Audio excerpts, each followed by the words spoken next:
Oi pessoal, vamos retomar aqui o Hobbes, né? Aquela ideia de que, apesar de as leis às vezes parecerem incômodas, ter que cumprir leis, ter essa restrição na liberdade, a gente não pode esquecer em Hobbes que elas existem pela nossa proteção, existem porque nós temos medo pela nossa vida, né? E também temos medo daquilo que aprendemos a chamar de nosso por vivermos numa república, que são as propriedades que as leis civis na república demarcaram. Então a gente sempre tem que pensar na situação do homem, se não tiver, como seria se não tivesse república? Como seria se não tivessem leis, se não tivesse um poder soberano em cima do homem? Será que esse homem seria mais feliz? Será que seria melhor viver numa situação de guerra em que você pode bater no outro, pegar o que é dele, matar alguém que te irrita, mas alguém pode fazer isso com você também? Você não consegue mais trabalhar, não consegue mais dormir, porque você vai viver em função dessa sua autoproteção. Acaba que também não existe corpo social, porque existem indivíduos em guerra um com o outro, né? Mas você não consegue prosperar assim, porque você vai viver em função da guerra, né? Então, por isso que os homens, no entendimento do Hobbes, abriram mão de uma parte da liberdade deles, a liberdade de se protegerem. Todos os homens abriram mão desse mesmo pedaço da liberdade deles e jogaram para um poder soberano, que é aquele que vai usar a força para proteger os homens. E só ele vai poder usar a força. Eu não vou mais poder usar a força contra os outros homens. Eu não vou poder usar minha força para ter alguma coisa que é do outro. Eu tenho esse tipo de restrição na minha liberdade. Eu não tenho mais obrigação de me defender, porque o Estado, a República tem a obrigação de me defender, mas eu tenho a obrigação de não usar a minha força também para pegar o que é do outro. O soberano, então, quando ele concentra o poder, a força que vai ser usada para proteger os súditos, né? Ele consegue demarcar o que é de cada um, de cada súdito. Essa demarcação só é possível quando há uma estabilização, quando aquilo que é de um homem, o terreno, a casa dele, o que ele produz, o que ele plantou, a família dele, isso que é de um homem consegue ser demarcado, justamente porque há um poder soberano, né, que vai primeiro zelar pelas vidas dos homens, e aí nessa ideia também de uma extensão da vida como propriedade, né? Então por isso que parece que você abrir mão da liberdade total, mas em viver na guerra, na insegurança, por uma situação de restrições da liberdade, parece ser mais vantajoso, né? Isso aqui na filosofia do Hobbes. Isso, e até se você for comparar a relação entre um súdito e um soberano, que é um poder soberano, que é formado pelos poderes de todos os homens ali reunidos, com a relação entre um servo e um soberano déspota, que invadiu o seu território, a sua cidade, tomou todas as pessoas, poderia ter as matado, mas poupou-lhes a vida, como se tivesse dado a vida para elas. Mas o que ele quer em troca? Ele quer obediência. Em que sentido? Ele não quer que as pessoas primeiro fujam e não quer que as pessoas conspirem contra ele. Logicamente, ele quer que as pessoas temam ele. A possibilidade dele tirar a vida delas. Ele vai tirar a vida das pessoas. Porque ele tem um poder de fazer morrer. aproveitando a ideia do Foucault, do poder de soberania, é o poder de fazer morrer, né? Mas é, nesse caso, do soberano déspota. Porque é o soberano déspota que pode me fazer morrer. E quando há a obediência de cada homem em relação a ele, ele não faz o homem morrer. Ele simplesmente deixa viver, né? Lógico que ele vai cobrando impostos abusivos, né? Vai mandar você para a guerra para proteger o seu próprio território. Mas, então, a relação de temor que está na base da criação do poder soberano é do temor, nesse caso do poder despótico, temor em relação ao déspota, não o temor em relação ao outro, que é o que está na base, não o temor em relação a todos os homens, indistintamente, que é o que está na base do poder do soberano, de uma monarquia, de uma democracia, de uma aristocracia, né? É o que ele diz das 3 formas de república, né? Ou seja, 3 formas de exercício do poder de soberania, quando o homem, por medo dos outros homens, abre mão do seu poder de autodefesa.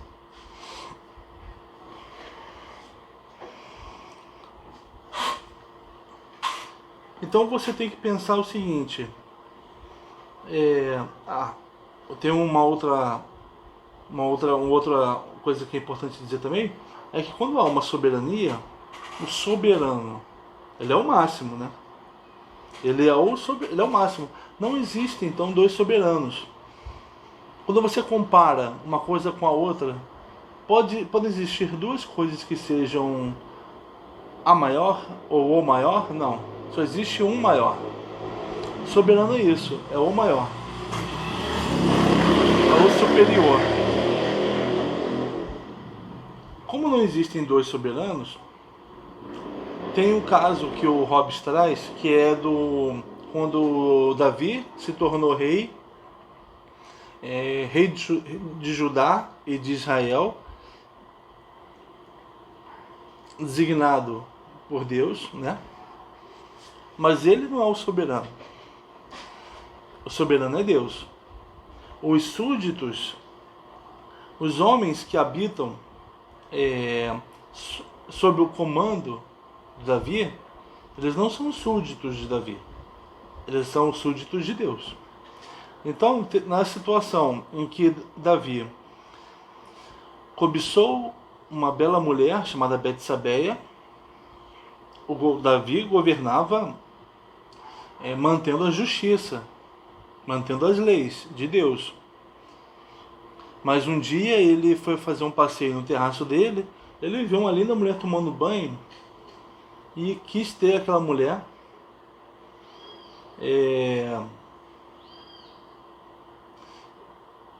E se deitou com aquela mulher, né? E aquela mulher era esposa de um soldado chamado Urias. E a mulher engravidou.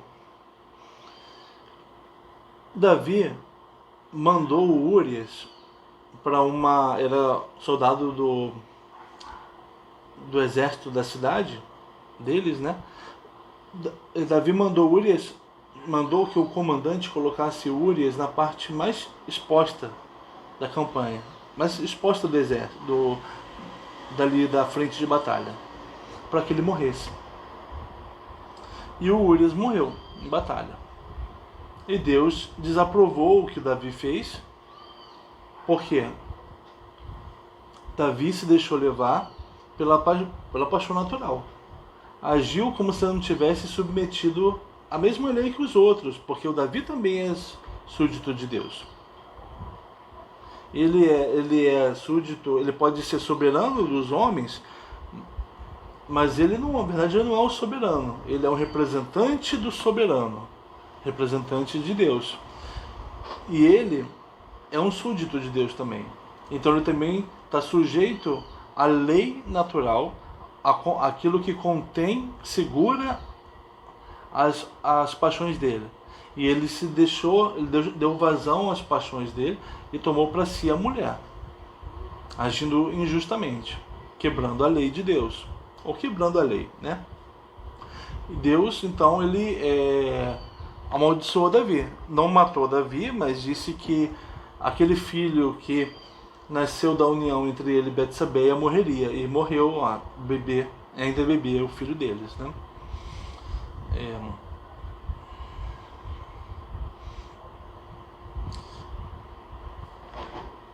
Isso tudo para dizer sobre a nossa relação, a relação do homem com a liberdade e com as leis. Dizem que liberdade é aquilo que você sabe que o que é quando você perde, né? Então, quando você tem leis, você tem uma demarcação do que não pode. Por que não pode? Porque existe a preservação, a conservação, as leis são conservadoras, né? Existe a conservação daquilo que as coisas são. Então, o que não pode é romper aquilo que as coisas são, tirar parte daquilo que as coisas são. Como existe, então, uma definição do que as coisas são, pelas leis, existe uma restrição na liberdade de romper essas fronteiras, né? Aí você entende o que é a liberdade nesse caso. A liberdade é aquilo que eu posso fazer que as leis não me impedem de fazer. Aquilo que... Porque as leis vão restringir o meu poder de fazer o que eu quiser. Restringir para manter as coisas definidas. Mas ela não vai me restringir de fazer tudo, né? Tem coisas que ela permite. E aí o Hobbes, falando da época dele, né? O homem pode fazer negócios com outros homens, o homem pode tratar os outros homens de diversas maneiras.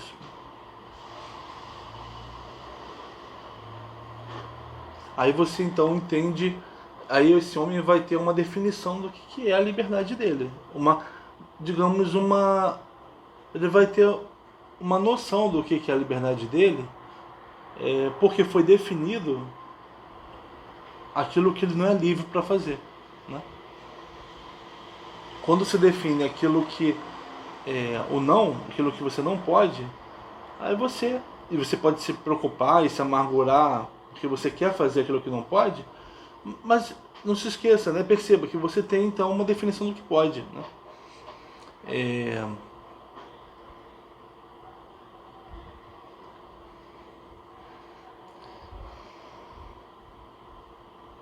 Se você olhar o poder hoje em dia, que é um poder que não é mais o de soberania, que ele é o de proteção da vida, né? Apenas. E de definição das propriedades civis, né? Das propriedades individuais, né? Se você pensar depois no direito disciplinar, que vai acontecer em instituições fechadas, que vão controlar o corpo para formar a alma de uma certa maneira, né? Que é o que Foucault vai estudar, e pensar depois no poder pós-disciplinar, que o Foucault vai chamar de sociedade de controle, que é o poder que acontece a céu aberto e que dirige as pessoas. Não é um poder tão restritivo, não é um poder restritivo, mas é um poder produtivo e que acessa as pessoas nas atividades cotidianas delas, né? Então, agora o poder é muito mais difícil você entender, enxergar qual é a liberdade que você tem, se o poder ele atua em cima da sua liberdade, fazendo você se sentir livre para fazer as coisas. Olha que uma coisa mais complicada. É por isso que você tem um presidente que é anarquista, anarcocapitalista, porque ele não quer as leis, ele não quer o poder em favor do capitalismo, em favor do individualismo, né? O presidente não quer as leis, ele não quer que exista um comando central, ele quer que existam pequenos comandantes, né? Cada um é comandante da sua casa,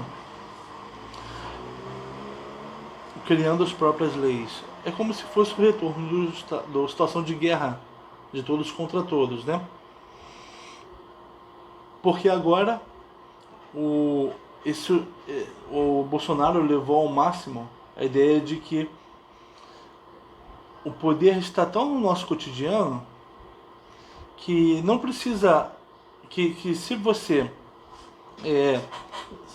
se enxergar como empreendedor de si mesmo, né? Eu sou empresário de si mesmo, eu vou criar de mim mesmo, eu vou criar o meu negócio. Se eu me enxergo dessa maneira, eu vou me comportar de acordo com o que o capitalismo quer que eu me comporte, como uma célula que está no processo de querer produzir mais, consumir mais, trabalhar mais, ajudando na acumulação flexível do capital, né? Então, e não existe uma instância unificadora desse poder, né? Quando a ideia da sociedade de controle surgiu, o poder ainda vinha com aquela ideia de que existia um centro de onde se espalhava, mas não tem centro do poder, porque você pode ser o que você quiser, contanto que você seja, você tenha que ser, pode ser diferente, seja como você quiser. No limite, mate o outro, né? Não tenha medo. E, assim, não tenha medo de ser morto pelo outro porque você vai comprar uma arma. Mas faça o que você quiser para você ter. Faça o que você quer. Se você quer alguma coisa, vá atrás e pegue. Você é o soberano. É isso que a gente vê hoje. Que toda a queixa em torno da vida numa sociedade com leis não existe mais. Reparou? Que a gente não vê mais pessoas reclamando de lei. Porque agora o Bolsonaro deu o direito para as pessoas delas serem os presidentes. Delas serem os soberanos das suas famílias. E se sentirem com liberdade total. Deu confiança para as pessoas, né? As pessoas não sentem mais medo. O medo que levou à formação da República não existe mais para as pessoas, né? Por quê? Porque se você sentir medo, você coloca um miliciano na tua porta, né? Para te dar como se fosse um colete de prova de balas para você fazer o que você quer. Esse é o abalo que o Bolsonaro faz na República, naquilo que foi construído quando cada um abriu mão em função do poder, em função de um poder para todos. Não existe mais república, né? Porque agora o poder voltou para cada indivíduo. Reparou nisso? Por isso que o homem não se sente mais coagido pelas leis, né?